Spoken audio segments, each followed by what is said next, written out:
Olá, boa noite.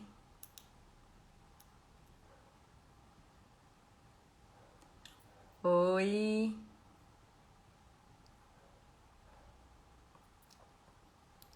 O pessoal vai entrando. Boa noite a todos. Sejam todos bem-vindos aí. Temos mais uma palestra.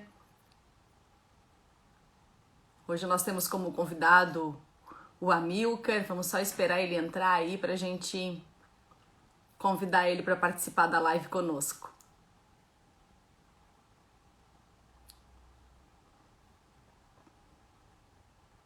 Boa noite, pessoal. Só vai entrando.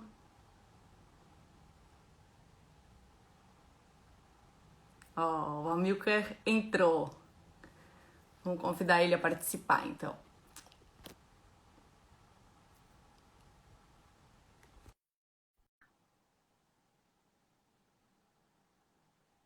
Boa noite, pessoal.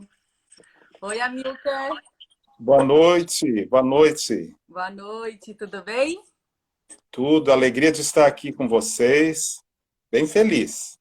Ah, que coisa boa. Muito bom também ter você aqui. Obrigada por aceitar o nosso convite. Prazer é meu, gente, prazer é meu. Todos amigos, amigos pessoais, inclusive de muita gente do CEAP, então é um prazer estar aqui realmente. Ai, que bom. Seja bem-vindo. Bom, Amilcar, como que a gente vai proceder? Não sei se tu já acompanhou alguma live do SEAP. Como a gente tem a prática, né, de fazer a abertura dos nossos trabalhos com uma leitura de mensagem e uma oração. Vou te apresentar aí para o pessoal está entrando aos poucos. Depois eu te passo a palavra, tá? Eu vou estar desativando os comentários na palestra, até para a gente, né, poder ficar prestando atenção aí na tua reflexão. E aí, uns 5 minutinhos antes de encerrar, eu abro os comentários para o pessoal que quiser fazer pergunta para a gente, tá bom? Perfeito, perfeito. Ai, coisa boa. Podemos começar, então? Podemos. Boa noite, pessoal. Quem está entrando agora, sejam bem-vindos. Hoje nós estamos aqui com o Amilcar. O Amilcar, que é um trabalhador espírita já há muitos anos, como colocou para a gente aí, muito amigo também de todos os trabalhadores do SEAP. Né? Ele é trabalhador do Centro Espírita ali no Estreito do Leocádio José Correia. E também é trabalhador representando aí hoje a 14ª URI, né, Amilcar? Perfeito. Então tá jóia. Seja bem-vindo novamente. Bom, a gente vai fazer a leitura de uma mensagem do Evangelho por Emmanuel. A mensagem está no livro Seara dos Médiuns. E ela é intitulada Verbo e Atitude. Disse um grande filósofo: fala para que eu te veja. Muita gente acrescentará: escreve para que eu te veja melhor. E ousaríamos aduzir: age para que eu te conheça. Julgarás o amigo pela linguagem que use. Entretanto, para além da apreciação vulgar, todos necessitamos do justo discernimento.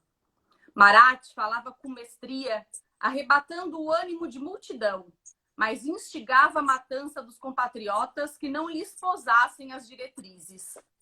Marco Aurélio, o imperador chamado Magnânimo, escrevia máximas de significação imortal.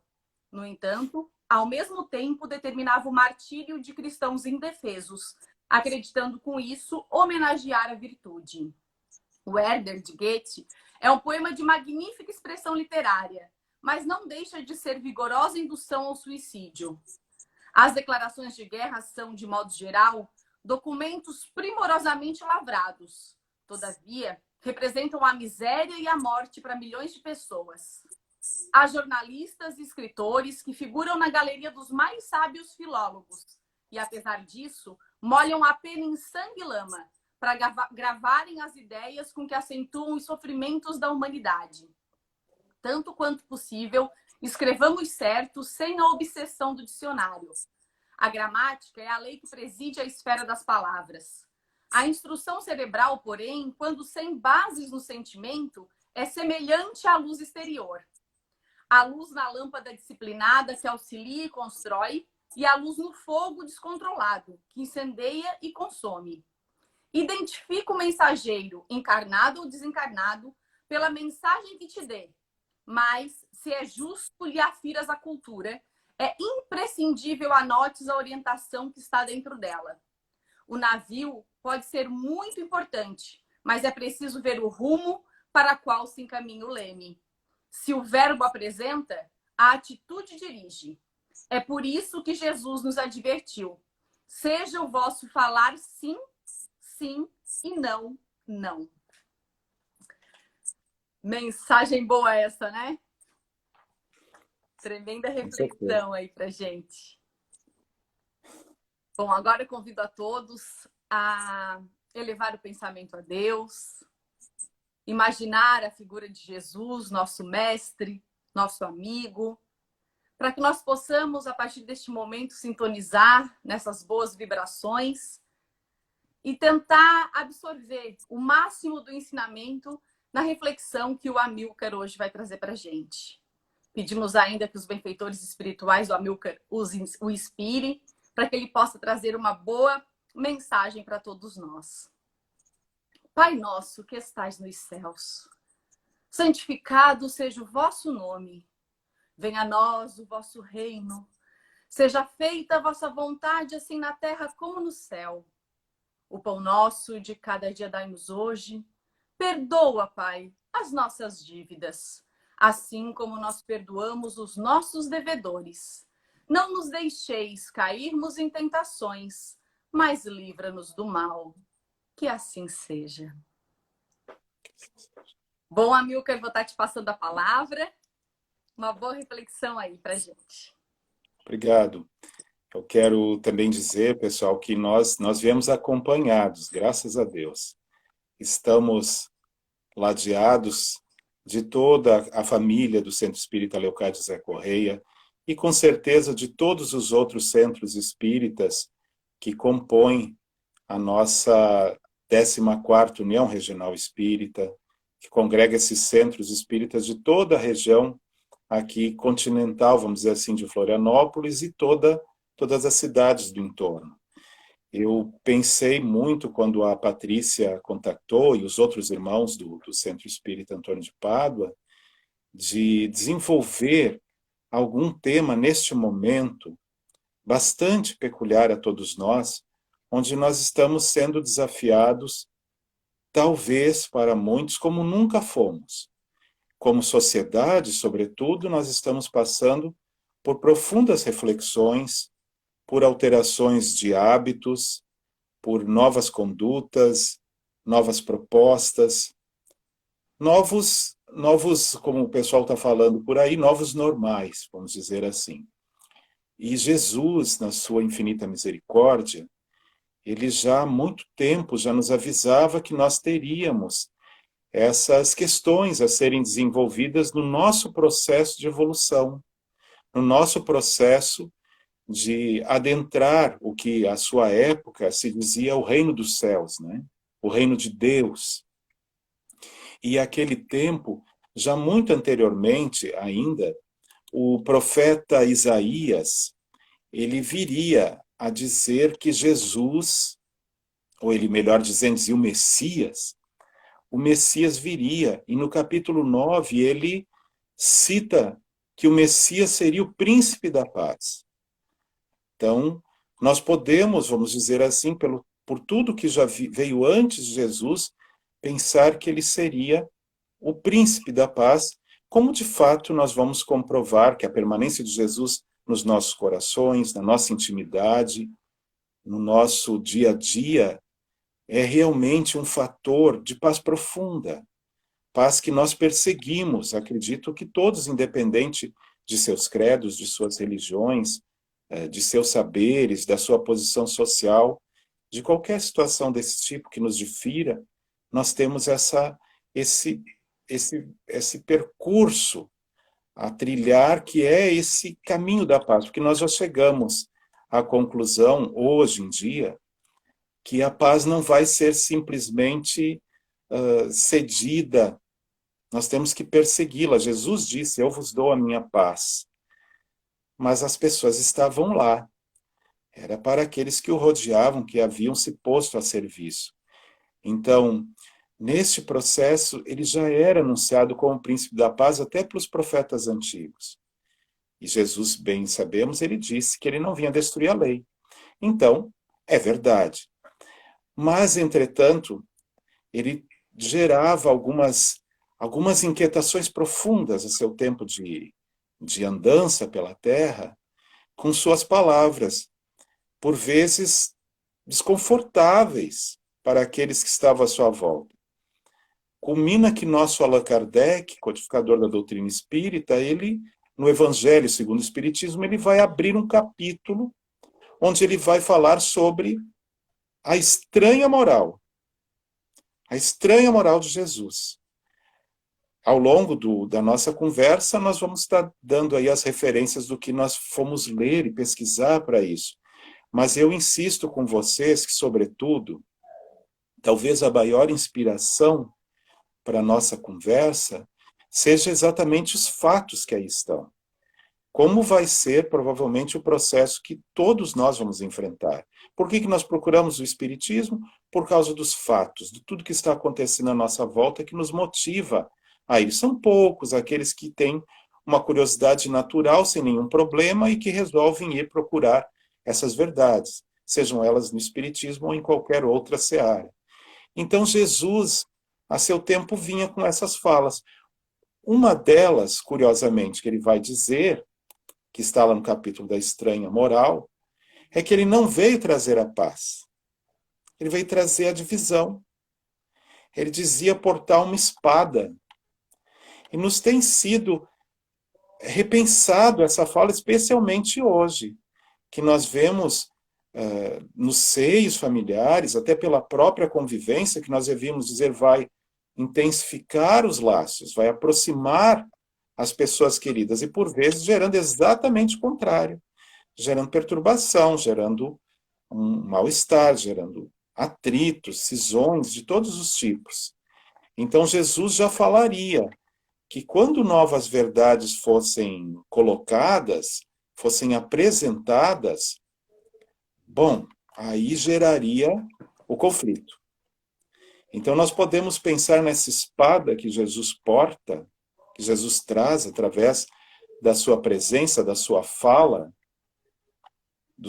da sua proposta de exercício, das suas verdades, como iniciando em nós mesmos. Quando nós passamos a conhecer um pouco melhor esse evangelho do Cristo, e é nesse sentido que nós apresentamos a doutrina espírita, como uma chave de compreensão para o evangelho. Não há sentido simplesmente nós estudarmos o Espiritismo para poder falar de coisas do Espírito que não gerem nenhuma transformação em nós. Então é um conhecimento vazio. Então, já na interpretação de Allan Kardec, ele diria sobre essa fala da divisão que Jesus afirmava trazer, ele dizia, Jesus falava, como registrado em Lucas, julgais que eu tenha vindo trazer paz à terra? Não, eu vos afirmo, ao contrário, vim trazer a divisão. Pois doravante, se acharem numa casa 5 pessoas, estarão elas divididas umas contra as outras, 3 contra 2 e 2 contra 3. O pai estará em divisão com o filho e o filho com o pai, a mãe com a filha e a filha com a mãe, a sogra com a nora e a nora com a sogra. Como assim? É que o Allan Kardec vai nos explicar que essa figura emblemática que ele usa, vamos dizer assim, essa força de letra, como a Patrícia estava nos colocando na mensagem inicial, essa importância de reavaliar as falas, as palavras, para colocá-las no lugar devido, Allan Kardec vai nos colocar que toda ideia nova, qualquer ideia nova, forçosamente vai encontrar oposição. E diz ainda Kardec, nenhuma há que se implante sem lutas. Então, quando nos é proposto, nesse momento de pandemia, alterar todos os nossos hábitos, nós vamos nos opor, nós vamos começar a refutar, nós temos que ser, até certo ponto, convencidos. Então, nesse sentido, vamos ter aí um embate, inicialmente interno, dentro do nosso âmbito muitíssimo particular, para depois isso se refletir na nossa questão externa, na nossa exterioridade com os nossos irmãos. Então, nesse momento, nós temos que estar avaliando a que interesse nós temos. Todo este capítulo da estranha moral coloca essa prevalência. A prevalência do interesse da vida futura em relação, melhor dizendo, dos interesses da vida futura, porque Kardec vai colocar que não é só um interesse. Nós temos vários interesses na vida futura. Prevalecendo sobre todos os interesses, e diz ainda mais Kardec, todas as considerações humanas. Quando ele fala da vida futura, ele não fala da minha vida daqui a alguns anos. Ele fala da minha vida após a morte, após a desencarnação, a liberação do corpo. Mas para nós fica muito difícil, porque nós estamos aqui no corpo. Como entender isso adequadamente? O que fica também claro nas palavras de Kardec é que vão ter deveres que, como ele mesmo disse, sobrelevam a outros deveres, a uma escala de deveres. Então, os interesses devem ser observados segundo os próprios deveres. Então, gradativamente, nós vamos vendo que o interesse pessoal ele tem que ser colocado, a mais das vezes, para que eu possa adentrar a esse plano secundário, vamos dizer, nesse momento, já que estamos encarnados, mas que nos permeia todo o tempo. Somos invadidos pelo mundo espiritual nos nossos anseios, nas nossas questões.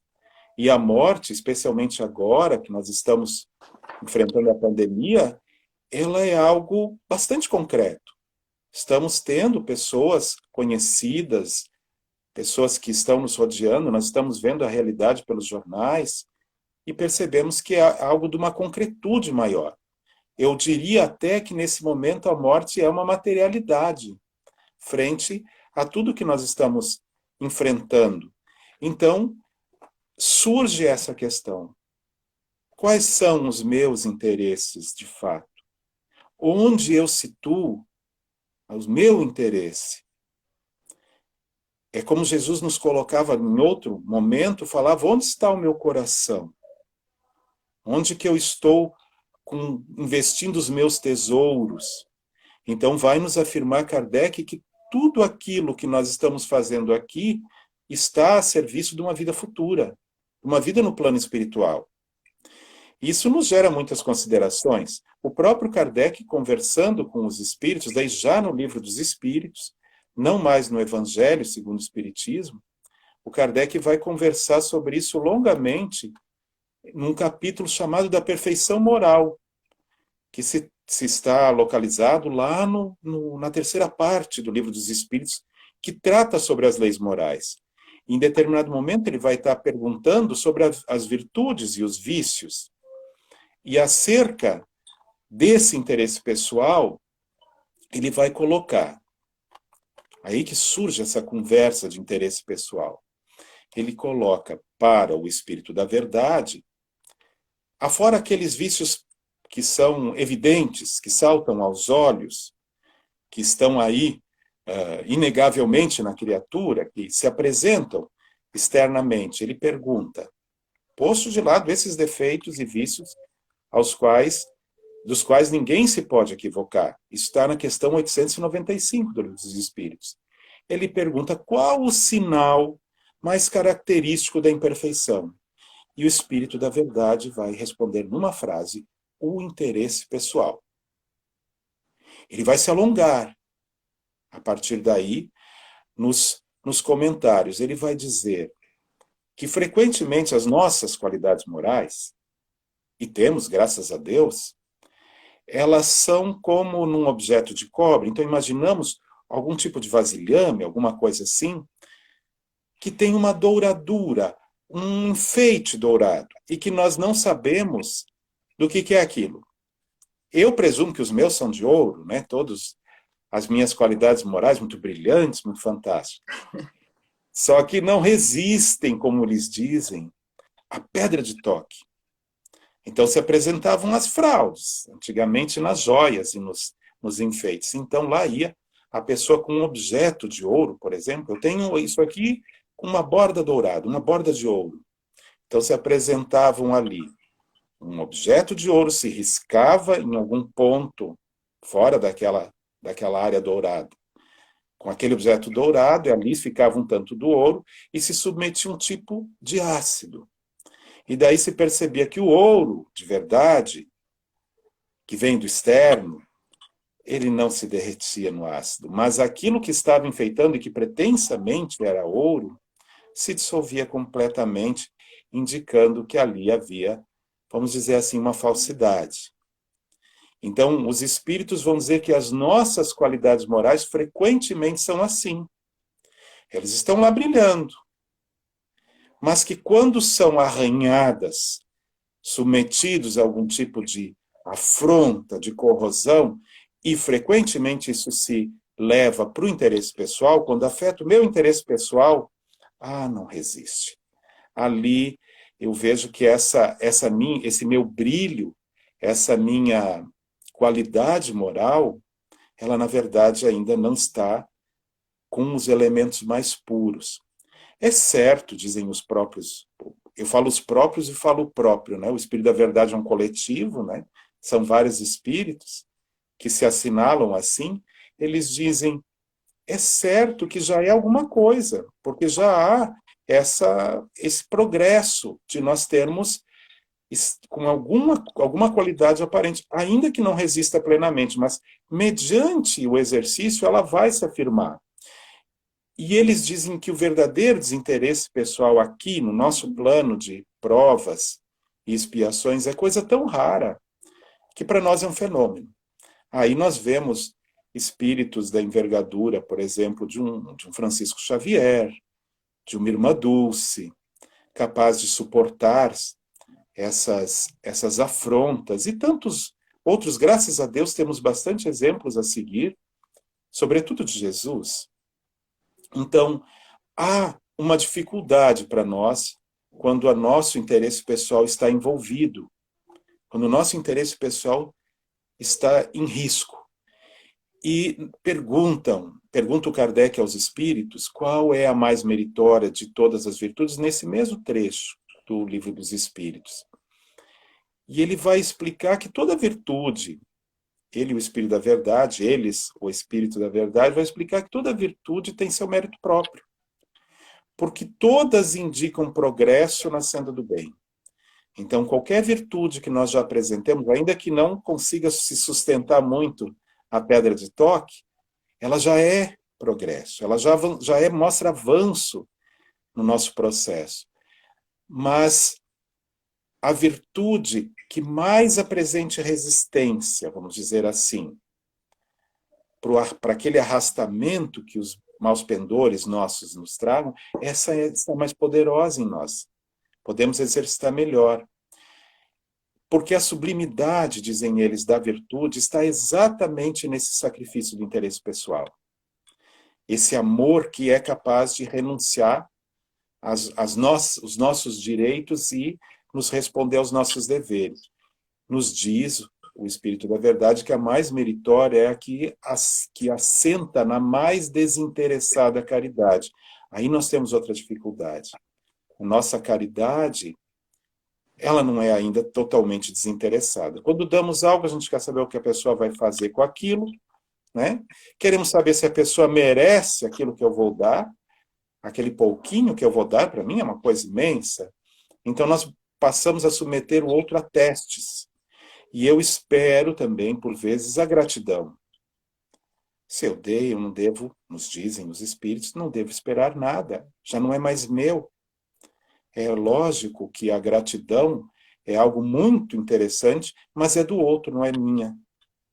Até porque no âmbito do espírito, vocês sabem que nós, graças a Deus, na nossa casa espírita, nós estamos tendo oportunidade com irmãs iluminadas que estão nos ajudando e nós estamos tendo nesse momento evangelho todos os dias pela internet.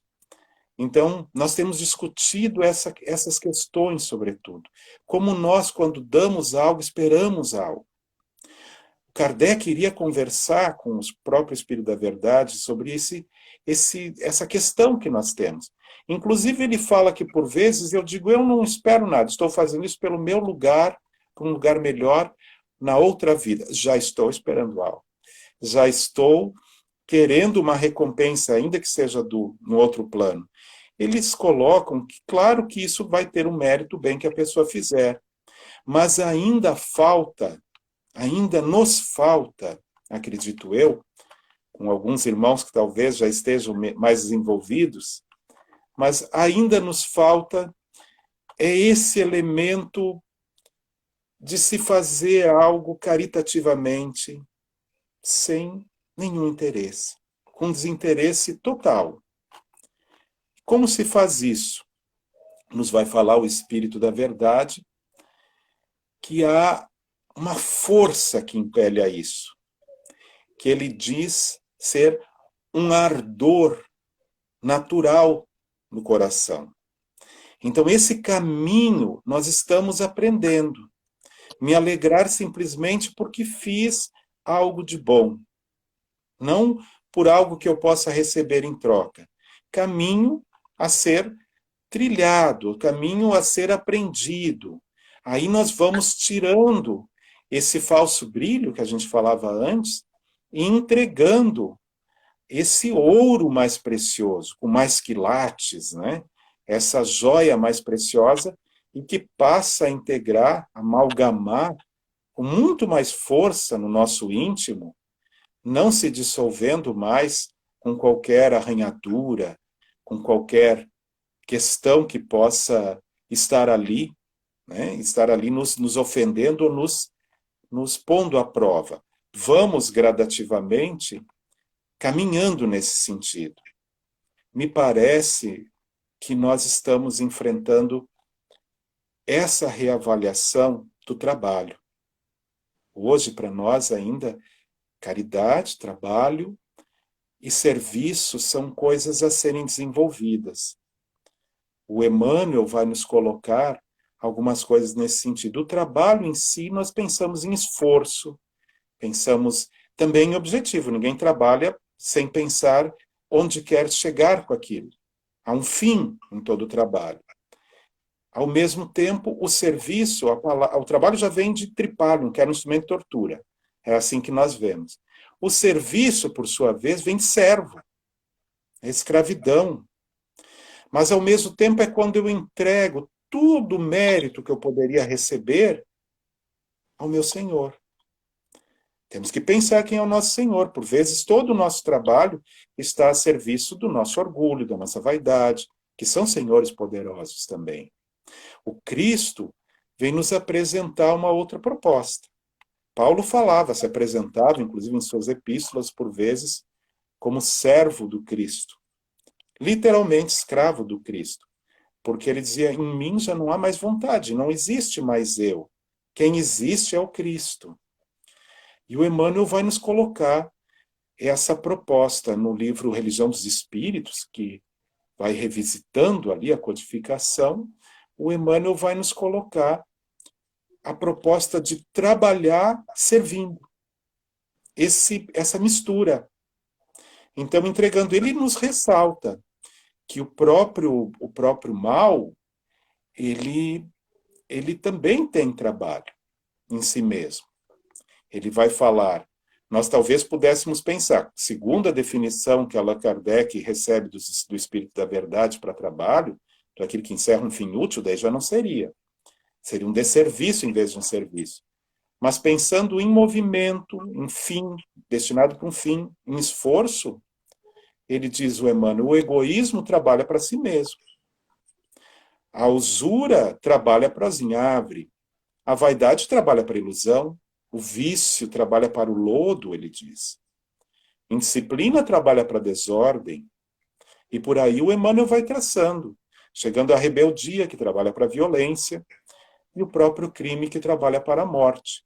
Ele vai citar outros trabalhos, mas ele coloca uma chave de compreensão para nós. Ele nos diz que, na verdade, nós temos que estar pensando nesse sentido desse movimento e que o Senhor é o Cristo. Então, nós estamos servindo. Mas a quem? Ao Cristo. Então, o nosso trabalho tem um fim, que é esse serviço do Cristo.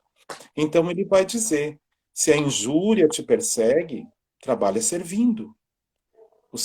E o sarcasmo far-se-á reconhecimento. Vai mudar. Vai haver essa mudança. Se a calúnia te apedreja, trabalha servindo. E a ofensa converter-se-á em louvor. Porque nada é mais poderoso que o trabalho. Nós podemos discordar uns dos outros, mas como falar algo daquele que está sempre presente, daquele que está sempre lá à disposição? Aí nós temos que nos render. E ele diria mais, o Emmanuel, se a mágoa te alanceia, trabalha servindo, e a dor erguer-se-á por utilidade. E se o obstáculo te aborrece, trabalha servindo, e o embaraço surgirá por lição. Então, trabalhar fazendo, onde a gente possa fazer o melhor para os outros. E aí nós vamos encontrar, diz Emmanuel, a quitação com o passado, as realizações do presente e os créditos do futuro. Então, temos um trajeto aí de conhecimento, porque nós vamos aprendendo também a servir. Em alguns momentos, servos rebeldes do bem, servos rebeldes da paz, ainda insistindo para as ondas da revolta, do ódio, da guerra, mas nós cansamos de sofrer. Neste momento, eu preciso dizer para vocês assim, que há um profundo sentimento, que acredito que todos nós estamos partilhando, de grande solidariedade com o sofrimento de todos os que estão nos rodeando. Nós nos emocionamos profundamente com tudo que temos visto, porque por mais que eu tenha sofrido, eu, Amilcar, tenha sofrido, eu não consigo dimensionar o sofrimento dos meus irmãos. Então só me resta esse movimento de solidariedade, revisar o que eu tenho e o que eu posso doar, e ver ainda o que eu não posso entregar. Hoje a Patrícia teve um esforço, que é a minha primeira live pelo Instagram, então tivemos um esforço de aprender isso. O celular não é meu, é um amigo meu que me emprestou, porque o meu não estava funcionando. Então nós podemos, inclusive, aliciar os nossos irmãos nesse serviço do bem. Podemos estar resgatando, estamos avisando para todos que estamos aqui, porque é um trabalho do bem. É um trabalho que serve para que a gente tenha, sobretudo, esclarecimento, sim, mas, sobretudo, consolação frente a esse momento tão único que nós estamos vivendo. Porque Jesus está no leme. Sempre esteve, sempre estará. E ele conduz essa nação, este planeta, de uma forma que nós não sabemos ao certo como funciona. Mas estamos aí para enfrentar todas essas vicissitudes ao lado do Cristo e dos seus bons emissários. Eu vou passar a palavra para que seja visto aí onde nós estamos e vamos ouvir quais as considerações que nós temos. Amilcar, inicialmente quero te agradecer pela excelente reflexão. Eu estava aqui de canetinha, anotando aqui algumas coisas para a gente conversar agora, né? Lembrando, pessoal, que eu já abri para os comentários, né? Então, o pessoal está aí, pode, a partir desse momento, enviar para a gente alguma pergunta a respeito do tema para que a gente possa conversar. Enquanto o pessoal está aí se preparando, provavelmente para nos questionar alguma coisa, tu colocando a tua reflexão à medida que tu ia falando da nossa necessidade, né, de fazer o bem e de nos se colocar à disposição do serviço também, né? Uma coisa que me chamou muito a atenção foi a questão do amor de renunciar. Porque quando vem, né, tanto Cristo falar da estranha moral, ou quando ele vem falar do interesse pessoal, é como se a gente pudesse reduzir todo o evangelho na questão do desprendimento, né? Exato. Porque é fundamental para que a gente, aos poucos, porque todos nós, como tu colocou, temos algum nível de... Algum nível não, né? Nós temos um grande nível de interesse pessoal. E aparentemente a gente tem determinadas qualidades que, diante de uma aprovação, diante de uma vicissitude, ou até numa situação que ainda temos o egoísmo prevalecendo aí, a gente cai por terra essa virtude que a gente está iniciando a consolidar ela em prol do nosso interesse, né? Então, eu queria te fazer uma pergunta. O que a gente poderia estar fazendo para melhorar espiritualmente e ir aos poucos aí nos desprendendo e melhorando essa questão do interesse pessoal? Eu acredito que, dentro do que a codificação nos traz, que a primeira proposta que nos vem é amar. Como amar? Então comece amando aquele que a gente pode. Os nossos queridos, os nossos familiares, os mais próximos, aqueles com quem nós convivemos. E isso vai nos começar a dar esse exercício, dá um prazer o amor. E a partir daí a gente talvez consiga gradativamente estender isso aos nossos, aos todos os nossos outros, né? E até talvez aqueles que em princípio nós não gostamos. O que o Kardec receberia como resposta de mandamento para os nossos, para todos nós espíritas, além de amar, é instruir. Então nós temos ao longo desses anos, como a Patrícia tu falou, a gente vem estudando o Espiritismo e nós que estamos, boa parte de nós que estamos como monitores ou como coordenadores de estudo ou como facilitadores, tem vários nomes, ou como estamos aqui a falar, nós temos que preparar algumas coisas e nós vamos colocando em xeque, colocando em questão certas questões nossas. Então a instrução vai nos possibilitando. Nos dizem hoje os estudiosos da empatia que é um movimento muito maior do que se colocar no lugar do outro, como a gente diz. É estar no outro, é sair de mim e ir até o outro, chegar no outro, na vivência dele, no universo dele, e tentar aí perceber como é que funciona essa pessoa. Eles nos dizem que, sobretudo, é importante a informação. Então, aquele que eu não entendo, aquele que eu não consigo abraçar, e aí eu volto para o meu interesse pessoal, volto para o meu egoísmo, volto para o meu orgulho, me considero melhor, me considero acima e assim por diante, é necessário que eu o entenda.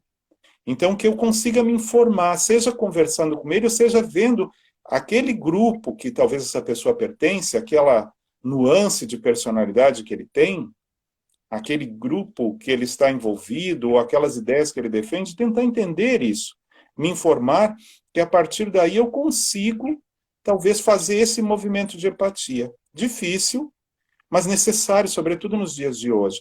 Então, me parece que a recomendação dos espíritos de nos falarem para nós amarmos e também nos instruirmos ainda pode ser a grande saída para muitas dessas questões que tu estás levantando. Ai, obrigada, Milker. Sabe o que tu foi colocando? E eu lembrei de uma palestra que eu assisti, até comentei ontem no nosso grupo de estudos, que com essa orientação, né, da amar-vos e instruir-vos, a gente vai também aos poucos educando o nosso sentimento, né? E quando a gente educa o nosso sentimento, por consequência, o nosso pensamento, as nossas atitudes e até moldando o nosso destino, né? Então a gente consegue realmente aí, com essa questão do amai-vos e instruir-vos que tu nos trouxe, realinhar até os nossos interesses, os nossos propósitos de vida, pensando nessa dimensão maior que nos aguarda, né? E até em já poder ir aproveitando um pouco da felicidade que é possível, né? Quando você coloca, a felicidade não é desse mundo, a felicidade não é desse mundo, assim, olha, se a gente for avaliar bem, a gente consegue, em grande parte, já começar a ter esses exercícios de felicidade, de alegria no nosso dia a dia, com toda essa mensagem que o Espiritismo vem nos trazer, né? E um outro ponto também que eu lembrei foi a questão da importância da cooperação e da convivência, quando tu nos traz a questão da empatia, né?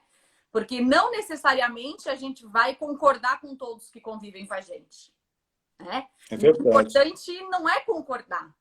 A gente pode e às vezes até deve discordar, né? Porque a partir do momento que eu também não discordo de algo que não é legal, digamos assim, eu tô acabando por incentivar e impedindo que aquela pessoa melhore. Sim. Então, a gente tem que ter a humildade de concordar e discordar diante dessa maneira, como tu colocou, da gente ir avaliando as situações da vida, né? E entender que o importante nisso tudo também é a convivência, né? Independente Exato. É porque nós vamos estando, por vezes, acumulando certas coisas em nós. Então, o amor não é isso. o amor, a gente fala da tolerância, dessas questões todas, mas é muito mais do que isso, né? Porque tolerar, às vezes, parece que nós vamos aguentar o outro. E é mais adiante, né? Eu penso que essa situação, até nós temos aí uma mensagem, né, Patrícia, que fala desse ir para dentro, mas só tem um objetivo, o ir para dentro. É para depois, reavaliado, ir para fora. Ir trabalhar o que está aí. Porque senão nós não teríamos o que foi chamado pelos espíritos de lei de sociedade. Nós só crescemos em conjunto. Então, por vezes, nós pensamos, está tudo bem, porque ninguém está falando nada. Então, nós temos uma ausência de conflito, nós estamos em paz. Não. A paz não é a ausência de guerras.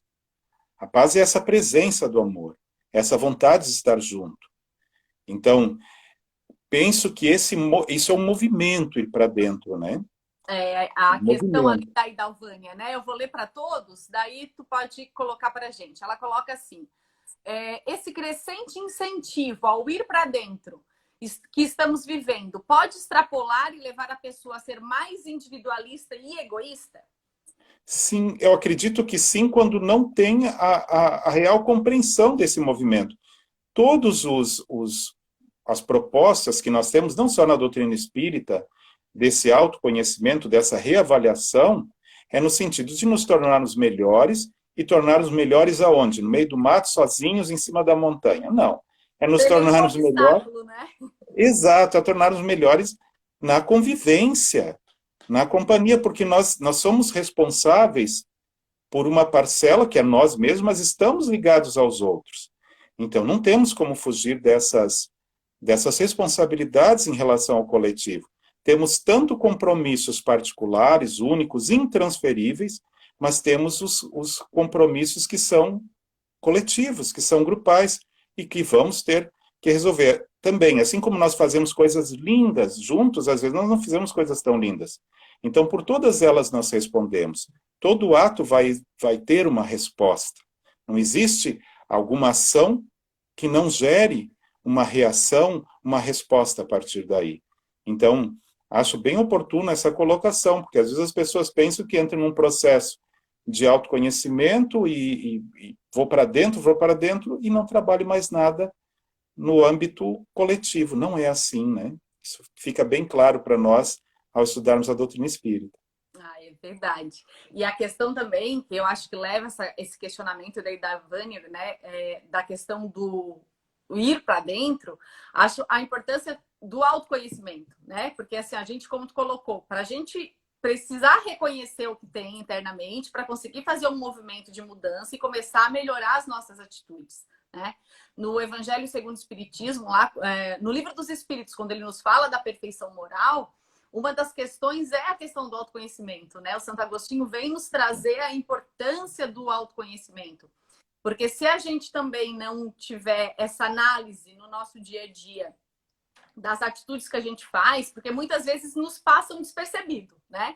A gente tem muitas faltas que nos passam despercebido. Então, essa recomendação de Santo Agostinho para a gente, como um processo de busca do nosso autoconhecimento, da gente se analisar, identificar o que a gente fez, que faltas que a gente cometeu, ou quando não cometemos faltas no primeiro momento, tipo, sim, mas já que o tema da palestra também é interesse pessoal, a gente analisar com que objetivo a gente fez determinada situação, né?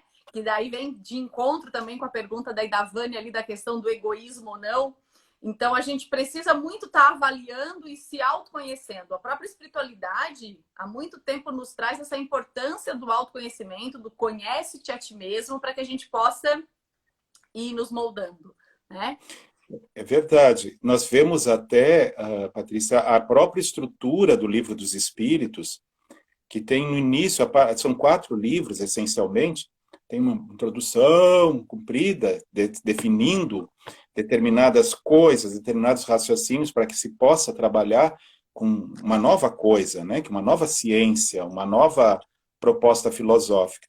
Mas depois, o próprio Kardec propõe que se trabalhe na parte primeiras causas primárias, onde se fala sobre Deus, sobre as coisas gerais, os elementos do universo, vai se trabalhar toda essa generalidade. Partimos para o mundo dos espíritos, que é a nossa base, porque aqui a gente morre, né?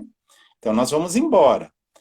E depois, então, me parece que eu estou fora, vendo isso tudo, daí, nesse momento, entra a parte terceira, que são as leis morais.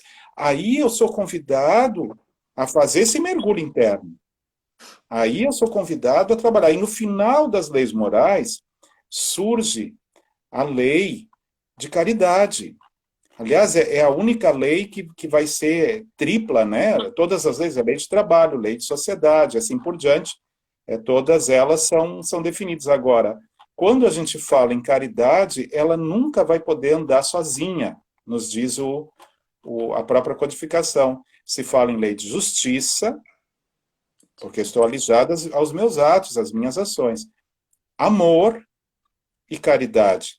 E aí se vem se falar desse capítulo que nós estávamos conversando sobre a perfeição moral, e por fim, daí eu estou indo já para fora de novo. Eu fui para dentro para me avaliar, mas eu tenho que ir para fora e vou trabalhar daí já as esperanças, as consolações, que são a parte quarta. Então sempre há esse movimento. O próprio texto que nós estávamos lendo do Emmanuel fala muito claramente dessa necessidade de se mexer. Ele diz: a enxada que fica guardada enferruja. Então nós precisamos estar trabalhando a enxada, sim, vou afiá-la, amolá-la, engordurá-la para que ela não enferruje, mas com que objetivo? Deixá-la dentro do armário? Não, né? Nós vamos botar ela no chão, para que ali nós possamos fazer alguma coisa. Acredito que é por aí. Maravilha. Ó, temos mais uma pergunta aqui. O Gabriel está nos perguntando: Amilcar, como podemos evitar a confusão entre interesse pessoal e amar a si mesmo? Ou seja, não confundir uma coisa com a outra. Eu acredito que antes do amar a si mesmo, quando Jesus anunciou essa maravilha, né, de resumo, essa síntese absoluta, ele fala antes do Deus, que nos rege, que nos cria, que está acima de nós, que nós temos um Deus único, um Pai único. Então aí já nos coloca que o meu interesse pessoal não pode sobrepor a outro filho igual a mim. Então, eu tenho essa natureza divina e o meu irmão também. Então, o meu interesse pessoal, como é que fica nessa parada? Se todos nós temos os mesmos direitos. Então, amar a si mesmo é importante, claro, mas a que ponto? Nós estamos falando agora, até com a nossa companheira lá da Casa Espírita, sobre a questão das entregas, das cestas básicas e assim por diante, que nós estamos fazendo, mas com outros cuidados, não pode ficar lá dentro, as pessoas vêm, retiram e vão embora e assim por diante. Mas a gente estava conversando e ela colocando disso, assim, da importância de tomar esses outros cuidados. Então, acho que aí está o ama-te a ti mesmo. E não está o interesse pessoal, você pode perguntar. Acredito que aí é uma outra história. A história é que eu esteja sadio para poder continuar trabalhando. Se estiver perigoso, ela dizia, estiver consultando quem? As autoridades. Adi, nós não vamos entregar agora no início, entregamos mais adiante. Fazemos o nosso processo, mas observando a regularidade.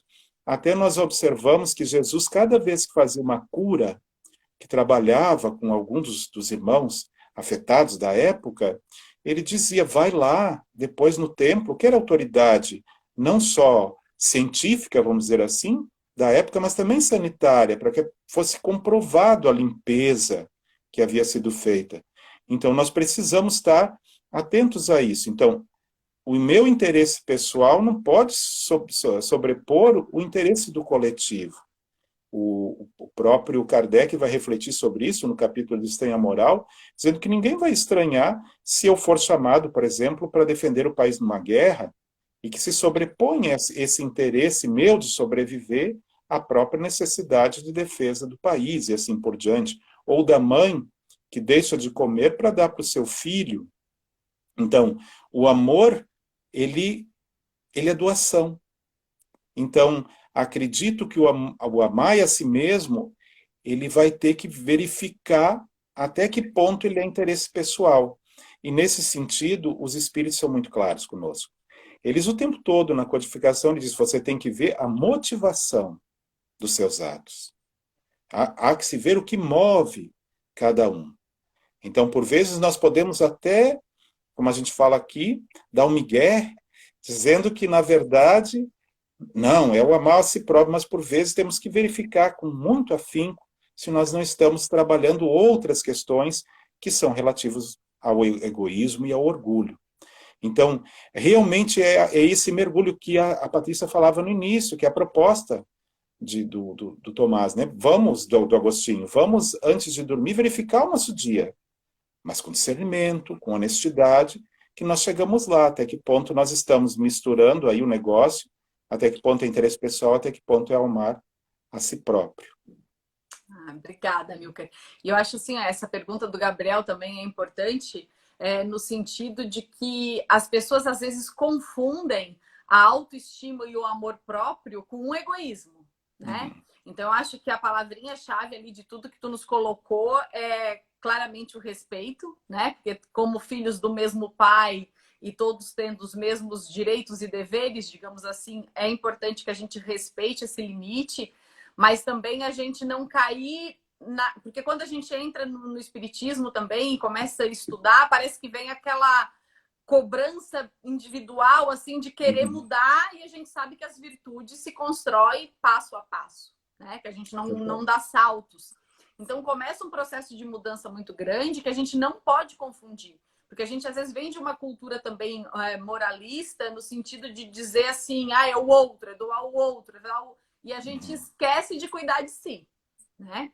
Eu acho que esse movimento que a sociedade tem passado de autoconhecimento e de entender um pouco também as suas emoções e se amar, porque, como tu colocou, o amor é a chave de tudo, né?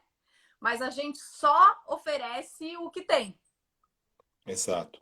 Né? Então, praticamente é impossível a gente se doar para a caridade, se doar com justiça, ter esse amor, se a gente também não se conhecer e não se valorizar. Então, é como tu colocou agora aí pra gente, é sempre estar ajustando no nosso dia a dia aí as nossas emoções, o nosso autoconhecimento, né? E buscando e aprimorando aí conforme o evangelho vai nos colocando. Por enquanto a gente não tem nenhuma outra pergunta, eu vou passar uns recadinhos que a gente precisa aqui para o pessoal, que a gente já está quase no final do nosso tempo. E eu terminando os recadinhos antes da prece, se tu quiser passar alguma mensagem final, ainda temos uns minutinhos aí, tá bom? Okay. Bom, a gente queria colocar, né, que como todos sabem, as atividades presenciais do CEAP, elas estão suspensas temporariamente, mas nós temos bastantes atividades online, que não é só a palestra, não são só as lives e os bate-papos. Nós temos o nosso canal aqui no Instagram, no Facebook, no WhatsApp, nós temos um grupo onde diariamente são postados vídeos, mensagens, alguns eventos espíritas que estão acontecendo no YouTube, então para o pessoal ter acesso e poder assistir.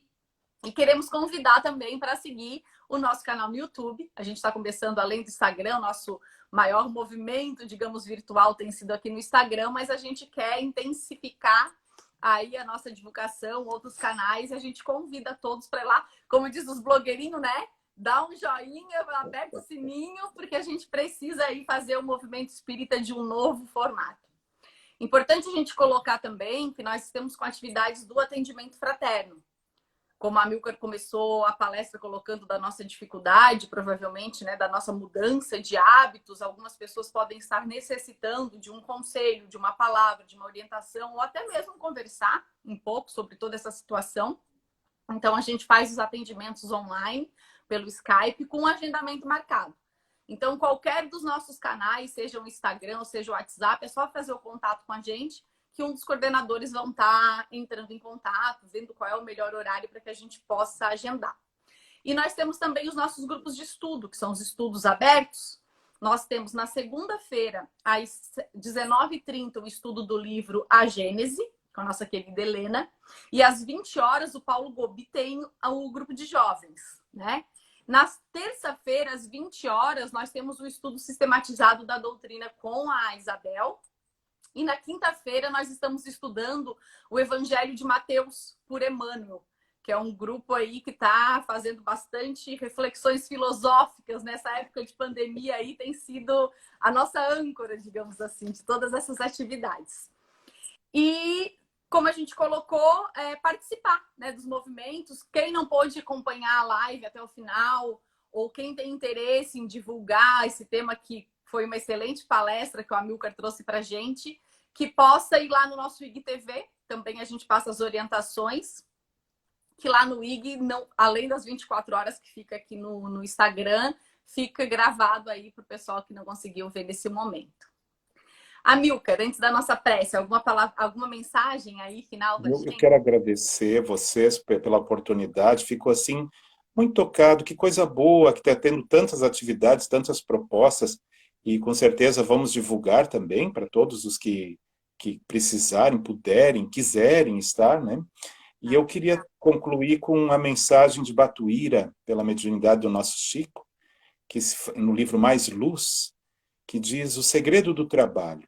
E diz assim: coloque o trabalhador as mãos no arado para a lavoura do bem e o Senhor, por seus emissários, fará o resto, abençoando a colheita farta.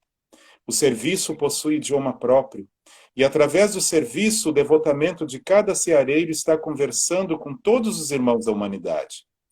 Nesse bendito segredo da fala silenciosa que o trabalho desenvolve, pelos veículos do exemplo, as grandes realizações se efetuam com auxílio ao alto.